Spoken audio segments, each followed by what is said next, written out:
Hello everyone, welcome to the chemistry times. आज हम discuss करने वाले हैं एनवीएस टीजीटी साइंस के केमिस्ट्री के पीवाईक्यू क्वेश्चंस को, जो अभी रिसेंटली एग्ज़ाम हुआ था 2022 में। उसके हम केमिस्ट्री के पोर्शन को हम डिस्कस करेंगे इस क्लास में। और ये जो क्लास है या फिर जो ये पीवाईक्यू क्वेश्चंस है, ये सभी टीजीटी साइंस के एग्ज़ाम के लिए इम्पॉर्टेंट है। बट एग्ज़ाम का लेवल देखा जाता है कि कौन से स्टेट का या फिर कौन सा एग्ज़ाम किस लेवल का आता है। तो जैसे अगर आप ये एनवीएस के सिलेबस को मैच करते हो, अभी जो रिसेंटली वैकेंसीज़ निकली हुई है ईएमआरएस की, तो उसके सिलेबस से जब आप मैच करोगे तो ये सिलेबस सेम ही है। इसी तरह से केवीएस का सिलेबस भी काफ़ी सिमिलर है। या फिर एनवीएस का एग्ज़ाम देखते हो तो उससे आपको आइडिया लग सकता है कि किस तरह के क्वेश्चन आ सकते हैं।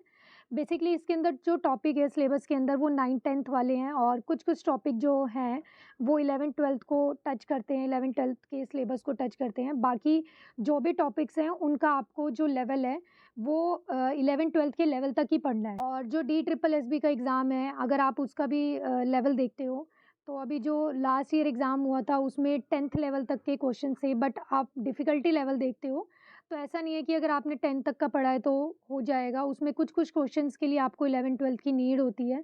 11th-12th का सिलेबस थोड़ा पढ़ना पड़ता है, टच करना पड़ता है। और उससे पहले वाला जो आप एग्ज़ाम देखोगे DSSB का, जो टीजीटी साइंस का एग्ज़ाम हुआ था, उस वाले एग्ज़ाम में क्या था, उसमें तो आपको 11th-12th का यानी कि उसमें अच्छे लेवल का पेपर आया हुआ था। और जो एचटेट टीजीटी साइंस का एग्ज़ाम होता है उसका तो लेवल अलग ही आता है, उसमें तो आपको 11th-12th पढ़ना ही पड़ेगा। मतलब 9th-10th भी आपको पढ़ना पड़ता है, वहाँ से भी क्वेश्चन आ सकते हैं, बट मेजॉरिटी ऑफ क्वेश्चन जब आप देखोगे तो आपको 11th-12th से मिलेंगे, तो वहाँ तो आपको 11th-12th पढ़ना ही पड़ेगा, रिवाइज़ करना ही पड़ेगा। और जो आरपीएससी स्टेट का होता है, राजस्थान स्टेट का टीजीटी साइंस का एग्ज़ाम है, वहाँ पर भी अच्छे लेवल के क्वेश्चंस आते हैं, तो वहाँ पर भी आपको 11th-12th का सिलेबस कवर करना पड़ेगा। तो बेसिकली आपको एक तरह से 9th to 12th बोल सकते हो कि कवर करना पड़ेगा सिलेबस। तो चलिए स्टार्ट करते हैं क्लास को। तो देखते हैं हम पहला क्वेश्चन क्या था। Two substances A and B react to form C, which of the following statement is correct. यहाँ पर देखो दो सब्सटेंसेस दी हैं, एक ए है और बी है। इन्होंने रिएक्शन की है और रिएक्शन करके क्या कर लिया है, अभी सी कंपाउंड बनाया है, सी बना लिया इन्होंने। तो इन्होंने ये बोला है कि कौन सा स्टेटमेंट, आपको यहाँ पर चार स्टेटमेंट्स दिए हैं और कौन सा स्टेटमेंट इस रिएक्शन के रिगार्डिंग करेक्ट है। तो देखो फर्स्ट आपको दिया है A and B are elements where C may be element or compound. तो देखो जो हाफ पोर्शन है रिएक्शन स्टेटमेंट का वो करेक्ट है। ए और बी एलिमेंट हो सकते हैं, ए और बी, बट जो यहाँ पर सी दिया है, सी क्या है, एलिमेंट नहीं होगा। यहाँ पर ये क्या बनेगा भाई, कंपाउंड ही बनता है। जब दो एलिमेंट्स रिएक्ट करेंगे तो क्या फॉर्म होता है, कंपाउंड ही बनता है। तो ये जो सेकंड पोर्शन है इसका, ये रॉन्ग हो गया, तो फर्स्ट स्टेटमेंट रॉन्ग है। सेकंड आपको दिया है कि A B and C are all elements, तो ये तो वैसे ही गलत हो गया। नेक्स्ट आपको दिया है A and B are elements only where C is compound. अब इन्होंने दिया है कि यहाँ पर ए और बी क्या है, सिर्फ एलिमेंट्स ही हो सकते हैं और सी कंपाउंड होगा। तो देखो सी तो कंपाउंड ही होगा, बट ये गलत दिया है इन्होंने कि ए और बी के लिए जो कंडीशन दी है कि ये सिर्फ एलिमेंट ही होते हैं, यानी कि ए और बी एलिमेंट जब रिएक्ट करेंगे तभी क्या बनते हैं, कंपाउंड बनते हैं, ये गलत है। नेक्स्ट स्टेटमेंट आपको दिया है कि A and B may be element और compounds and C is compound. तो ये वाला स्टेटमेंट जो है आपको फोर्थ स्टेटमेंट दिया है, करेक्ट दिया है कि ए और बी एलिमेंट भी हो सकते हैं, ये कंपाउंड भी हो सकते हैं, और सी तो बनेगा ही, कंपाउंड बनेगा। तो देखो इसके लिए आपको एलिमेंट्स क्या होते हैं, उनकी प्रॉपर्टीज़, और कंपाउंड क्या होते हैं, इनकी प्रॉपर्टीज़ के बारे में पता होना चाहिए। देखो यहाँ पर थोड़ा सा एक बार देखते हैं कि क्या होते हैं ये। तो एलिमेंट्स क्या होते हैं, elements are the made up of one kind of atom. एक ही टाइप के एटम से जो बने होते हैं वो क्या होते हैं, एलिमेंट्स होते हैं। एटम्स क्या होते हैं, are made up of two or more kind of atom, जो क्या बनते हैं भाई, दो या दो से ज़्यादा टाइप के एटम से मिलकर बनते हैं। जो एलिमेंट्स होते हैं can not be broken down into simpler substances, ये और सिंपल सब्सटेंसेस में ब्रेक नहीं हो सकते हैं बाय एनी फिजिकल और केमिकल मेथड, यानी कि इनमें सेपरेशन पॉसिबल नहीं है। कंपाउंड्स में क्या होता है, compounds can be broken down easily into simpler substances by chemical methods, यानी कि केमिकल मेथड्स को अप्लाई करके इनको इनके एलिमेंट्स में, यानी कि जिनसे मिलकर बनता है उसमें हम ब्रेक कर सकते हैं। नेक्स्ट आपको दिया है कि elements have their own set of properties, कि भाई इनकी अपनी प्रॉपर्टीज़ होती है। और कंपाउंड के लिए क्या दिया है कि properties of compound differ from their elements, यानी कि जिनसे वो मिलके बनता है उन एलिमेंट्स के अलावा, यानी कि जो भी नया फॉर्मेशन होता है, कंपाउंड बनता है, उनकी प्रॉपर्टीज़ डिफ़र होती है। देखो ये ज़्यादा अच्छे से आपको एग्जांपल से समझ में आएगा। जैसे एलिमेंट्स के एग्जांपल क्या हो सकते हैं, H2 हो गया, O2 हो गया यानी कि हाइड्रोजन गैस है, नाइट्रोजन गैस है, नियोन है। तो अब देखो ये सब क्या है, एलिमेंट्स के एग्जांपल है। क्यों? क्योंकि हमने क्या पढ़ा है, they are made up of only one kind of atom, कि ये एक ही टाइप के एटम से बने होते हैं, या फिर हम ये बोल सकते हैं कि इनकी कंपोजिशन क्या होती है, फिक्स होती है, सेम होती है। ठीक है? जैसे तो यहाँ पर ये एग्जांपल हो गए, हाइड्रोजन हो गया, ऑक्सीजन हो गया। तो यानी कि इनको हम और सिंपलर सब्सटेंसेस में ब्रेक नहीं कर सकते हैं, और इनकी क्या है, अपनी प्रॉपर्टीज़ होती है। जैसे हाइड्रोजन की अपनी होगी, ऑक्सीजन की अपनी होगी, नाइट्रोजन की अपनी होगी, नियॉन की अपनी होगी। और कंपाउंड के लिए वहीं पर देखो क्या एग्जांपल दिए आपको, वाटर। तो देखो वाटर क्या होता है, H2O होता है। वाटर कैसे बनता है अभी, हाइड्रोजन प्लस ऑक्सीजन, ये दोनों जब रिएक्शन करते हैं तो क्या बनता है, यहाँ पर वाटर बनता है। तो अब देखो यहाँ पर क्या है, ये एलिमेंट्स के कॉम्बिनेशन से बना है। हाइड्रोजन क्या है, एलिमेंट है। ऑक्सीजन क्या है, एलिमेंट है। एलिमेंट्स प्लस एलिमेंट, यानी कि एलिमेंट ने एलिमेंट के साथ रिएक्शन किया तो क्या बन रहा है, यहाँ पर देखो कंपाउंड बन रहा है। और क्या दिया है कि compound can be easily broken, इनको हम क्या है, मतलब इनको इनके सिंपलर सब्सटेंसेस में कन्वर्ट कर सकते हैं। यानी कि जैसे देखो H2O का, वाटर का क्या करते हैं हम, इलेक्ट्रोलिसिस प्रोसेस कराते हैं, इलेक्ट्रोलिसिस करते हैं तो यहाँ पर हाइड्रोजन अलग और ऑक्सीजन गैस अलग मिल जाती है हमें।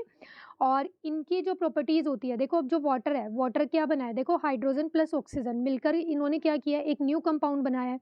तो इसका मतलब ये है कि जो न्यू कंपाउंड बनता है ना, उसकी प्रॉपर्टीज़ जो एलिमेंट से मिलकर ये बना है डिफ़र होता है। यानी कि वाटर की प्रॉपर्टीज़ हाइड्रोजन और ऑक्सीजन की प्रॉपर्टीज़ से क्या होंगी भाई, डिफरेंट होगी। जबकि एलिमेंट्स में क्या होता है, उनकी प्रॉपर्टीज़ अपनी होती है। जैसे हाइड्रोजन का अपना एक मतलब बिहेवियर होगा कि भई इसका क्या मास आएगा, किसके साथ कैसी रिएक्शन करता है, ये सब।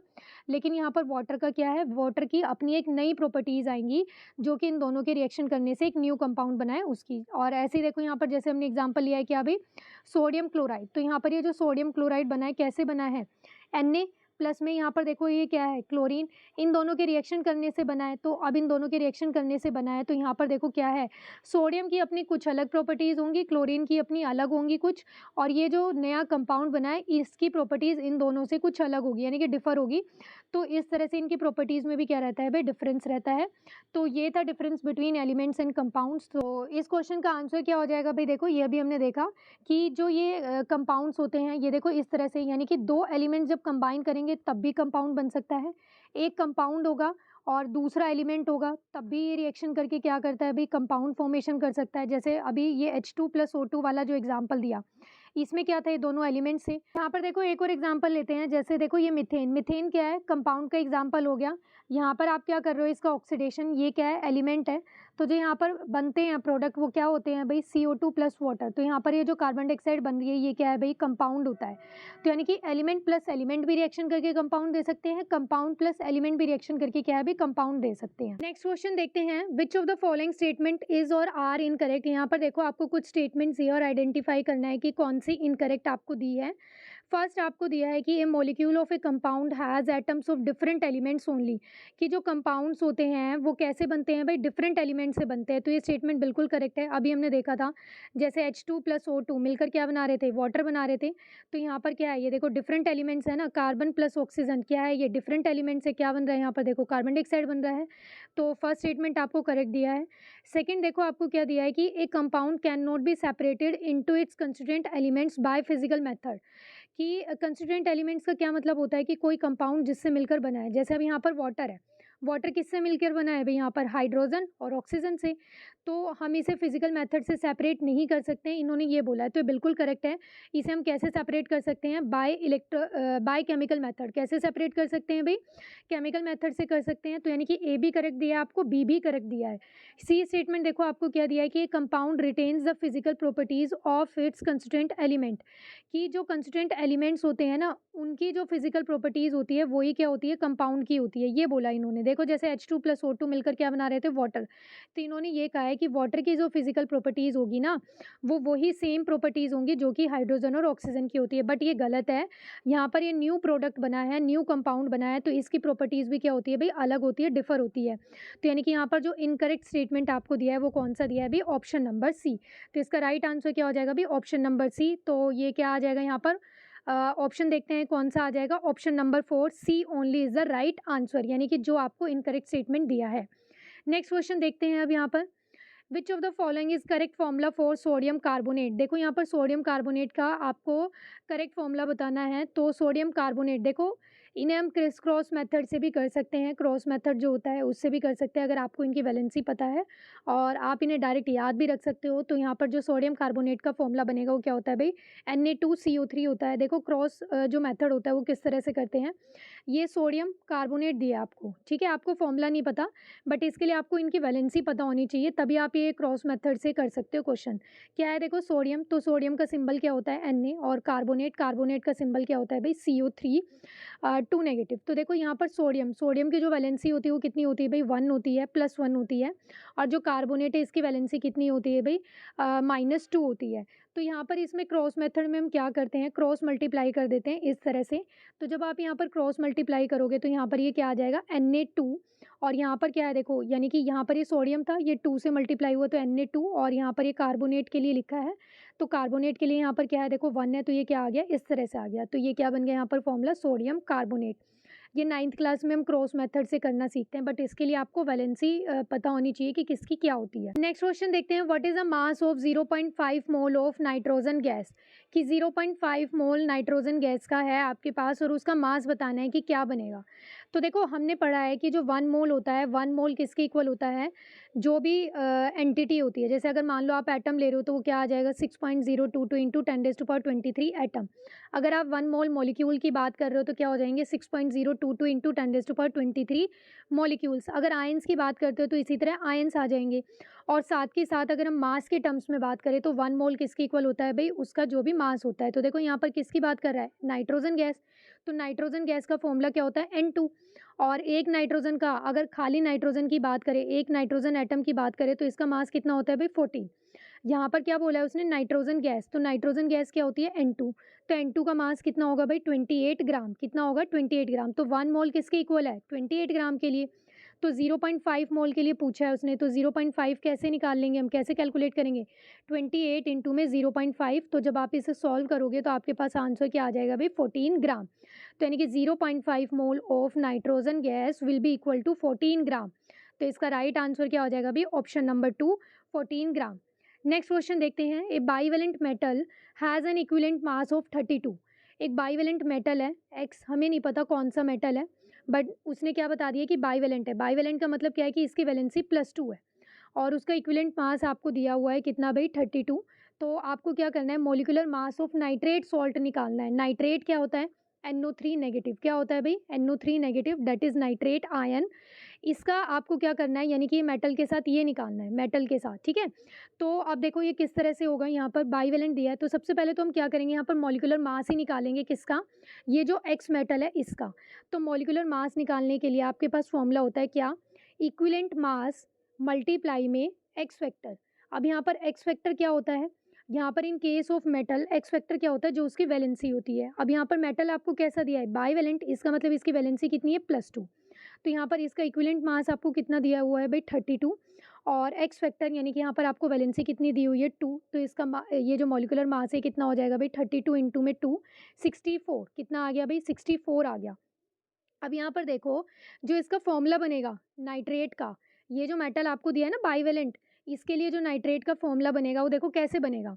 जो मेटल है ये, इसकी वैलेंसी कितनी है, +2 है, और जो नाइट्रेट है, अभी जो हमने क्रॉस फॉर्मूला देखा था उसके अकॉर्डिंग देखना, और जो नाइट्रेट है इसकी वैलेंसी कितनी होती है, -1। तो जब आप इसे क्रॉस मेथड से करोगे सॉल्व, तो यहाँ पर देखो आपके पास क्या आ जाएगा, ये इस तरह से आ जाएगा x, और यहाँ पर ये क्या हो जाएगा, इसे x को तो 1 से करेंगे, यहाँ पर ये देखो ये तो प्लस और माइनस, तो मैंने चार्ज लिखे हैं कि ये इलेक्ट्रॉन लूज़ कर रहा है या फिर गेन कर रहा है। लेकिन यहाँ पर जब आप क्रिस क्रॉस में मेथड में इसकी ये लिखते हो, नंबर लिखते हो, तो ये प्लस माइनस नहीं देखा जाता है। तो यहाँ पर x किससे मल्टीप्लाई हुआ है, 1 से, तो यानी कि x ऐसे आ गया। नाइट्रेट किससे मल्टीप्लाई हुआ है, 2 से, तो ये क्या बन जाएगा, NO3 का ट्वाइस। तो यानी कि ये यहाँ पर फॉर्मूला है। अब x का मास आपने कैलकुलेट किया, कितना है आपके पास, 64, प्लस में यहाँ पर नाइट्रोजन है, नाइट्रोजन का देखो क्या है, ये ट्वाइस है ना, तो नाइट्रोजन 2 टाइम्स है, यानी कि एक नाइट्रोजन का कितना होता है, 14, तो यहाँ पर ट्वाइस लगा है, तो 2 का कितना हो जाएगा, 28, प्लस में यहाँ पर देखो कितनी ऑक्सीजन हो गई, O3 लिखा है। नाइट्रेट का जो एक आयन है उसमें क्या है, O3 है। अगर इसका ट्वाइस है तो इसका मतलब कितने ऑक्सीजन एटम है, यहाँ पर 6 है, और यहाँ पर एक ऑक्सीजन के लिए जो मास होता है वो कितना होता है भाई, 16 होता है। अगर हम यहाँ पर 6 की बात करें तो वो कितना बन जाएगा भाई, 96 बन जाएगा। तो अब इसे देखो, अब इन सबको क्या करना है, ऐड करना है, तो क्या आ जाएगा आंसर, देखो 8 + 4 = 12, और 12 + 6 इज़ 18, 18 का क्या आ गया 8 आ गया, 1 कैरी होगी, 9 + 1 इज़ 10 और 10 + 2 इज़ 12 और +6 18, तो इसका आंसर कितना हो जाएगा भाई 188। तो इसका करेक्ट आंसर क्या हो गया भाई, option number 3 is the right answer. Next question देखते हैं, which of the following is an amphoteric oxide. Amphoteric oxides क्या होते हैं, बेसिकली ये ऐसे ऑक्साइड्स होते हैं जब हम इनकी रिएक्शन एसिड के साथ करते हैं तो ये बेस की तरह बिहेव करते हैं, और जब बेस के साथ रिएक्शन करते हैं तो एसिड की तरह बिहेव करते हैं। तो यानी कि ऐसे ऑक्साइड्स जो एसिड की तरह भी बिहेव कर सकते हैं और बेस की तरह भी बिहेव कर सकते हैं, उन्हें हम बोलते हैं एम्फोटेरिक ऑक्साइड्स। तो यहाँ पर जो ये ऑप्शन दिए हैं, इन ऑप्शन में से जो एम्फोटेरिक ऑक्साइड बनेगा वो क्या होगा भी, ऑप्शन नंबर 4 एल्युमिनियम ऑक्साइड। यहाँ पर एम्फोटेरिक ऑक्साइड में आप एक और एग्जांपल ध्यान रखना, zinc oxide is also an example of amphoteric oxide. Next question देखते हैं, which of the following is not a chemical change. तो देखो केमिकल चेंज के रिगार्डिंग यहाँ पर आपको कुछ एग्जाम्पल्स दिए हैं और आइडेंटिफाई करना है कि कौन सा करेक्ट नहीं है। तो देखो केमिकल चेंज क्या होते हैं, जब रिएक्टेंट क्या करते हैं भाई, रिएक्ट करते हैं और रिएक्ट करके क्या करते हैं, कुछ न्यू प्रोडक्ट बना लेते हैं, तो उसे हम क्या बोलते हैं भाई, केमिकल चेंज बोलते हैं। और इसमें क्या होता है, कलर चेंज हो सकता है, साथ के साथ क्या है, न्यू प्रोडक्ट फॉर्मेशन होता है, कलर चेंज हो जाता है, हीट इवोल्यूशन हो सकता है, यानी कि हीट में चेंजेस आ सकता है, एक्सोथर्मिक या फिर एंडोथर्मिक रिएक्शन हो सकती है। तो ये सब हम देखते हैं यहाँ पर। तो देखो अभी ये ऑप्शंस जो आपको दिए हैं, फर्स्ट है burning of magnesium in air. Magnesium की आप रिएक्शन करते हो किसके साथ भाई, ऑक्सीजन के साथ, तो यहाँ पर क्या बनता है, मैग्नीशियम ऑक्साइड बनता है। तो ये तो केमिकल चेंज ही है, न्यू प्रोडक्ट फॉर्मेशन हो गया है।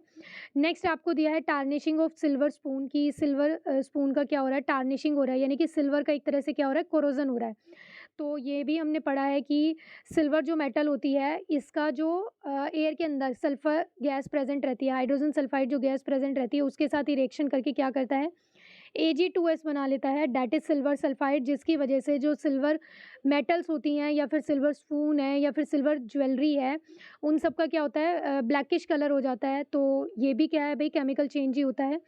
नेक्स्ट आपको दिया इलेक्ट्रोलिसिस ऑफ वाटर, कि भाई वाटर का क्या कर रहे हो आप, इलेक्ट्रोलिसिस कर रहे हो। तो यहाँ पर ये H2+O2 हाइड्रोजन और ऑक्सीजन में क्या होता है, ब्रेक हो जाता है, हाइड्रोजन और ऑक्सीजन गैस को ये बनाता है यहाँ पर। तो ये भी क्या है, केमिकल चेंज ही है। नेक्स्ट आपको दिया है सब्लिमेशन ऑफ आयोडीन। सब्लिमेशन देखो कैसा प्रोसेस होता है, डायरेक्ट सॉलिड से क्या होता है, वेपर में कन्वर्ट हो जाना। ठीक है, जैसे आपने कपूर की बॉल्स देखी होंगी, नैप्थलीन जो होता है कपूर की बॉल्स, वो आपने देखा होगा। तो वो देखा है कि वो जो बॉल्स होती है वो क्या होती है, डायरेक्ट सॉलिड से आप उसे रखते हो, वो डायरेक्ट सॉलिड स्टेट से किस में कन्वर्ट हो जाती है, गैशियस में। तो ऐसे ही प्रोसेस को हम क्या बोलते हैं, सब्लिमेशन बोलते हैं। तो जो आयोडीन होता है ये भी क्या होता है भाई, सब्लाइम हो सकता है ये भी। तो इसका करेक्ट आंसर क्या आ जाएगा, ऑप्शन नंबर 4, कि ये केमिकल चेंज नहीं होता है, सिर्फ इसने क्या किया, अपनी स्टेट चेंज की है ना, यहाँ पर सॉलिड से गैशियस में चला गया। तो जब स्टेट ऐसे चेंज होती है सॉलिड से गैशियस, तो वो क्या होता है, वो फिजिकल चेंजेस होते हैं। नेक्स्ट क्वेश्चन देखते हैं, which of the following statement is true in context of the following reaction. यहाँ पर देखो ये रिएक्शन दी है और इसके रिगार्डिंग आपको यहाँ पर 4 स्टेटमेंट दिए और ये पूछा है कि कौन सा करेक्टर कौन सा नहीं है। तो देखो यहाँ पर रेडॉक्स रिएक्शन हो रही है, तो एक बार हम यहाँ पर रेडॉक्स रिएक्शन देख लेते हैं कि ये क्या होती है। तो देखो रेडॉक्स में क्या होता है, रेडॉक्स का मतलब होता है रेड प्लस ऑक्स, यानी कि रिडक्शन प्लस ऑक्सीडेशन। रेडॉक्स कैसे बना है भाई, ये जो टर्म होती है 2 टर्म के कॉम्बिनेशन से बना है, रिडक्शन प्लस ऑक्सीडेशन। अब ऑक्सीडेशन क्या होता है, लॉस ऑफ हाइड्रोजन। अगर हम बात करें इन टर्म्स ऑफ हाइड्रोजन, तो ऑक्सीडेशन का मतलब क्या होता है, लॉस ऑफ हाइड्रोजन। और अगर इन टर्म्स ऑफ ऑक्सीजन बोले तो यहाँ पर क्या बोल देंगे हम, गेन ऑफ ऑक्सीजन होता है ऑक्सीडेशन। ऐसे ही अगर रिडक्शन की बात करें तो वो क्या होता है, गेन ऑफ हाइड्रोजन। और इन टर्म्स ऑफ अगर ऑक्सीजन की बात करें तो क्या बन जाएगा, लॉस ऑफ ऑक्सीजन, यानी कि ऑक्सीजन लॉस करते हैं तो वो क्या होता है, रिडक्शन होता है। तो यहाँ पर देखो आपको जो रिएक्शन दी है क्वेश्चन में, वो ये वाली रिएक्शन दी है, हाइड्रोजन सल्फाइड है, क्लोरीन के साथ आपने रिएक्शन की, यहाँ से क्या बन रहा है, सल्फर बन रहा है और प्लस में क्या बन रहा है अभी, हाइड्रोजन क्लोराइड बन रहा है। तो इस रिएक्शन में आपको ये आइडेंटिफाई करना है बेसिकली कि किसका रिडक्शन हो रहा है, किसका ऑक्सीडेशन हो रहा है, कौन रिड्यूसिंग एजेंट बन रहा है और कौन ऑक्सीडाइजिंग एजेंट बन रहा है। तो देखो यहाँ पर H2S ने क्या किया, देखो हाइड्रोजन सल्फाइड से क्या बन गया यहाँ पर, सल्फर। तो हाइड्रोजन सल्फाइड ने क्या किए हैं भाई, हाइड्रोजन को लॉस किए हैं और क्या बन रहा है, सल्फर बन रहा है। तो यानी कि यहाँ पर इसका क्या हो गया भाई, ऑक्सीडेशन हो गया। फिर क्लोरीन है, क्लोरीन ने क्या किया है, देखो यहाँ पर हाइड्रोजन को गेन कर लिया है। तो इसका मतलब यहाँ पर देखो गेन ऑफ हाइड्रोजन क्या था, रिडक्शन। तो क्लोरीन का क्या हो रहा है भाई, यहाँ पर रिडक्शन हो रहा है। तो देखो यहाँ पर यही दिया है कि जो मटेरियल अंडरगो ऑक्सीडेशन वो कौन सा है? हाइड्रोजन सल्फाइड है। मटेरियल अंडरगो रिडक्शन कौन सा है? क्लोरीन है। और देखो एक पॉइंट आपको यहाँ पर ध्यान रखना है, एक होता है ऑक्सीडाइजिंग एजेंट और एक होता है रिड्यूसिंग एजेंट। तो देखो जिसका ऑक्सीडेशन हो रहा है, जिसका क्या हो रहा है? ऑक्सीडेशन हो रहा है, वो क्या होता है? रिड्यूसिंग एजेंट होता है। जिसका ऑक्सीडेशन हो रहा है वो क्या होता है? रिड्यूसिंग एजेंट होता है। और जिसका रिडक्शन हो रहा है वो क्या होता है भाई? Oxidising agent. तो देखो यहाँ पर ऑक्सीडेशन किसका हो रहा है भाई? हाइड्रोजन सल्फाइड का, तो ये क्या बनेगा यहाँ पर? रिड्यूसिंग एजेंट बनेगा। और जिसका रिडक्शन हो रहा है, रिडक्शन किसका हो रहा था? क्लोरीन का हो रहा था, तो ये यहाँ पर क्या बन जाएगा? ऑक्सीडाइजिंग एजेंट बन जाएगा। तो ये कॉन्सेप्ट होता है रेडॉक्स रिएक्शन का। यहाँ पर देखते हैं अभी कुछ स्टेटमेंट जो आपको क्वेश्चन में दिए कि कौन सी करेक्ट है और कौन सी नहीं है। तो देखो ऑप्शन नंबर 3 और 4 देखो, ये यहाँ पर दिया है कि डबल डिस्प्लेसमेंट का एग्जाम्पल है, तो ये तो वैसे ही कट हो जाएगा। फोर्थ आपको दिया है this is an example of combination reaction, ये भी गलत हो जाएगा क्योंकि कॉम्बिनेशन रिएक्शन में क्या होता है? दो या दो से ज़्यादा रिएक्टेंट कंबाइन करके क्या करते हैं? एक प्रोडक्ट बनाते हैं। तो ये कॉम्बिनेशन रिएक्शन भी नहीं है। तो फर्स्ट या फिर सेकंड में से इसका करेक्ट आंसर आएगा। तो देखो फर्स्ट आपको दिया है कि H2S is oxidise and chlorine is reduce, तो ये बिल्कुल करेक्ट है कि हाइड्रोजन सल्फाइड देखो क्या कर रहा है? हाइड्रोजन को लॉस करा रहा है, तो ये क्या हो रहा है? ऑक्सीडाइज हो रहा है। और क्लोरीन ने क्या किया है यहाँ पर? हाइड्रोजन को गेन किया है, तो ये क्या हो रहा है यहाँ पर? रिड्यूस हो रहा है। तो ये वाला स्टेटमेंट ही क्या है भाई? करेक्ट है। तो इसका राइट आंसर क्या हो जाएगा? Option number first. Next question देखते हैं, which of the following methodology should be adopted for diluting acid. तो डाइल्यूटिंग एसिड का मतलब क्या है कि यहाँ पर हम क्या कर रहे हैं? कंसनट्रेटेड एसिड से, कंसनट्रेटेड एसिड में क्या होता है भाई? एसिड की अमाउंट ज़्यादा होती है और जो वाटर होता है उसकी अमाउंट क्या होती है? कम होती है। डाइल्यूट कर रहे हैं तो इसका मतलब क्या है कि यहाँ पर एसिड की अमाउंट क्या होगी? कम होगी। और जो वाटर है उसकी अमाउंट ज़्यादा होगी। तो इसके लिए इन्होंने प्रॉपर मेथड पूछा है, करेक्ट वे पूछा है कि क्या करना चाहिए। Acid should be added to water slowly. तो देखो फर्स्ट स्टेटमेंट ही आपको करेक्ट दिया है कि एसिड को, जैसे मान लो ये वाटर है यहाँ पर और ये आपने क्या ले रखा है? कोई भी एसिड ले रखा है, H2SO4 HCl है। तो इसको आपको क्या करना चाहिए? ड्रॉप वाइज यहाँ पर धीरे धीरे क्या करना चाहिए? वाटर के अंदर ऐड करना चाहिए स्लोली और कंटिन्यूसली इसे क्या करना चाहिए? स्टिर करना चाहिए। इस बीकर को क्या करना चाहिए भाई? कंटिन्यूसली स्टिर करना चाहिए।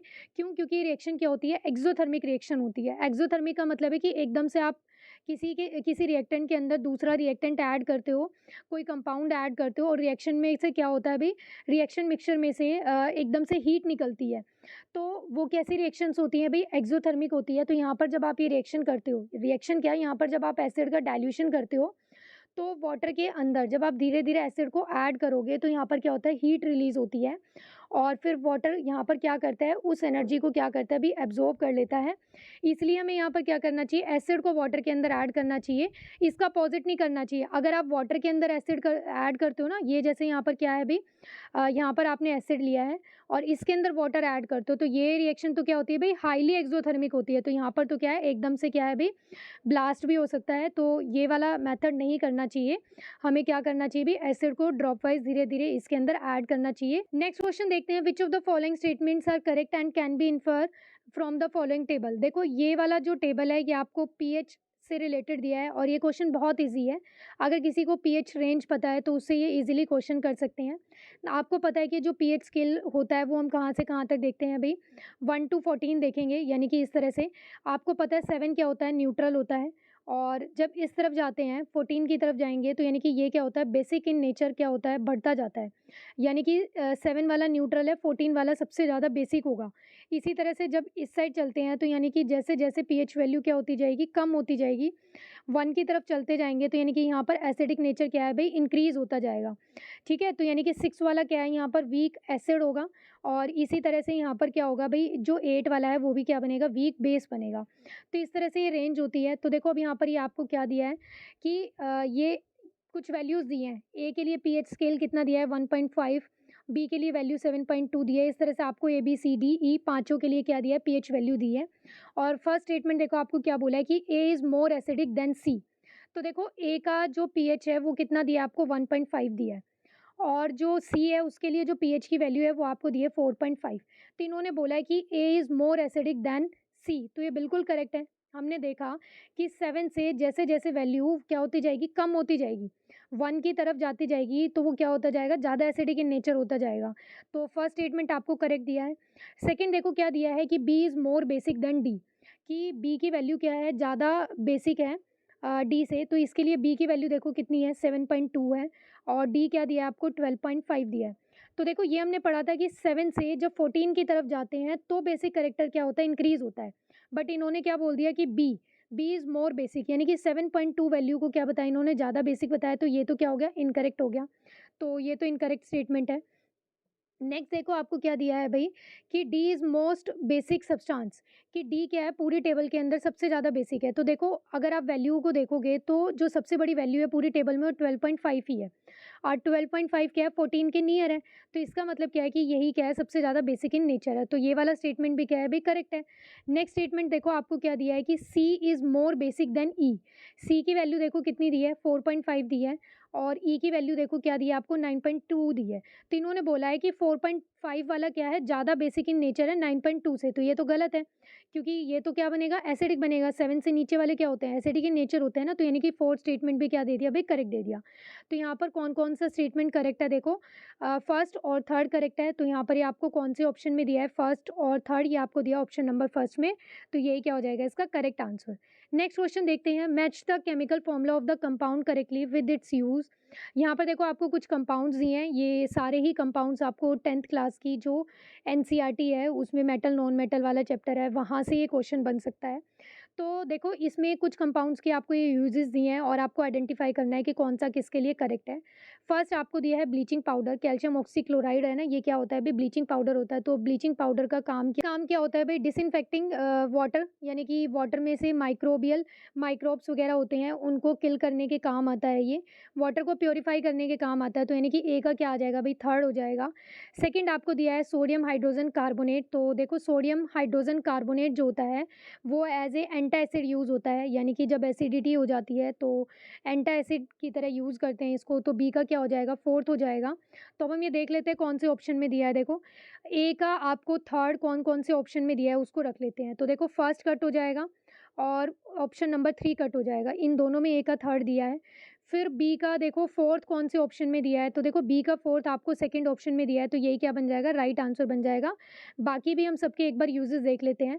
नेक्स्ट है सोडियम कार्बोनेट। तो सोडियम कार्बोनेट के लिए क्या आएगा भाई, removing permanent hardness of water, ये वाटर से हार्डनेस को रिमूव करने के काम आता है। सेमी हाइड्रेट दिया है ये।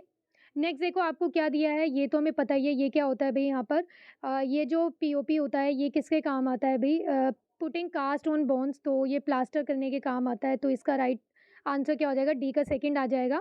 और जो फोर्थ ऑप्शन दिया है आपको, मतलब नेक्स्ट जो आपको दिया है वो क्या है, NaOH सोडियम हाइड्रोक्साइड, ये इसके लिए क्या बच जाएगा, ये क्या होता है, फर्स्ट सोप और डिटर्जेंट में यूज़ होता है। ऐसे सारे कंपाउंड्स की यूजेस की कौन सा कहाँ पर यूज़ होता है। नेक्स्ट क्वेश्चन देखते हैं, limestone decomposes on heating to give quicklime. तो देखो यहाँ पर अगर आपको लाइमस्टोन का फॉर्मूला पता है, क्विक लाइम का फॉर्मूला पता है, तो आप ये इजीली आइडेंटिफाई कर सकते हो। तो देखो फर्स्ट तो लाइमस्टोन का फॉर्मूला क्या होता है अभी, कैल्शियम कार्बोनेट होता है। तो देखो इसी से दो ऑप्शन तो कट हो जाएंगे, ऑप्शन नंबर 3 गया, ऑप्शन नंबर 4 गया, क्योंकि यहाँ पर ये देखो क्या दिया इन्होंने, कैल्शियम हाइड्रोक्साइड दे दिया, ये नहीं होता है। फिर क्विक लाइम का फॉर्मूला इन्होंने क्या बोला है कि लाइमस्टोन को हीट किया, इसको हीट कर रहे हो आप और आपको क्या मिल रहा है, क्विक लाइम मिल रहा है।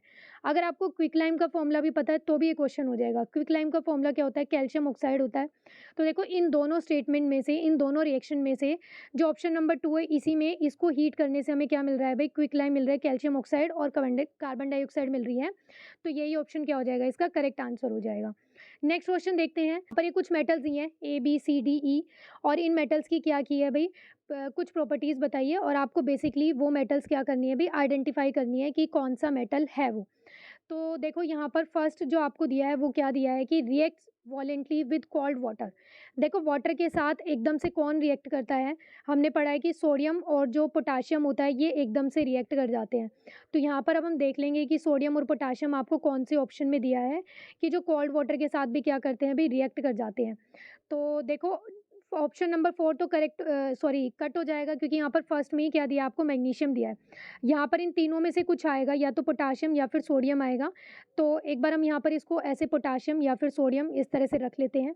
नेक्स्ट आपको दिया है floats on water on reacting with water, कि भाई बी मेटल है जो वाटर के साथ रिएक्शन करती है तो वो क्या करती है, वाटर पे फ्लोट होने लग जाती है। तो ये कौन सी मेटल होती है भाई, ये कैल्शियम मेटल होती है।